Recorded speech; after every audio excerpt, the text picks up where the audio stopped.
नाज़रीन breaking news share करे रहा आहियूं त अफ़गान तालिबान ऐं पाकिस्तान विच में ॻाल्हियूं शुरू थी वियूं आहिनि। दोहा में क़तर जो इंटेलिजेंस चीफ ॻाल्हियुनि जी मेज़बानी करे रहियो आहे।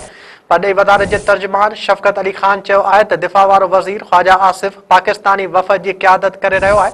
अफ़गानिस्तान जो दिफ़ा वारो वज़ीर मुला मोहम्मद याकूब वफ़द समेत ॻाल्हियुनि में शरीक आहे।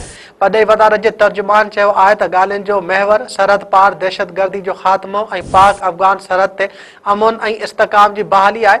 अफ़गानिस्तान दहशतगर्द तंज़ीमनि ख़िलाफ़ कार्रवाई करे। नाज़रीन असां तव्हांखे हिकु भेरो ॿीहर ॿुधाए रहिया आहियूं त अफ़गान तालिबान ऐं पाकिस्तान विच में ॻाल्हियूं शुरू थी वियूं आहिनि। दुआ में क़तर जो इंटेलिजेंस चीफ ॻाल्हियुनि जी मेज़बानी करे रहियो आहे। परॾेही वधारे जे तर्जुमान शफ़क़त अली ख़ान चयो आहे त दिफ़ा वारो वज़ीर ख़्वाजा आसिफ़ पाकिस्तानी वफ़द जी क़यादत करे रहियो आहे। अफ़गानिस्तान जो दिफ़ा वारो वज़ीर मुला मोहम्मद याकूब वफ़द समेत ॻाल्हियुनि में शरीक आहे। परॾेही वधारे जे तर्जुमान चयो आहे त ॻाल्हियुनि जो महवर सरहद पार दहशतगर्दी जो ख़ात्मो ऐं पाक अफ़गान सरहद ते अमन ऐं इस्तेकाम जी बहाली आहे। अफ़गानिस्तान दहशतगर्द तंज़ीमनि ख़िलाफ़ कार्रवाई करे।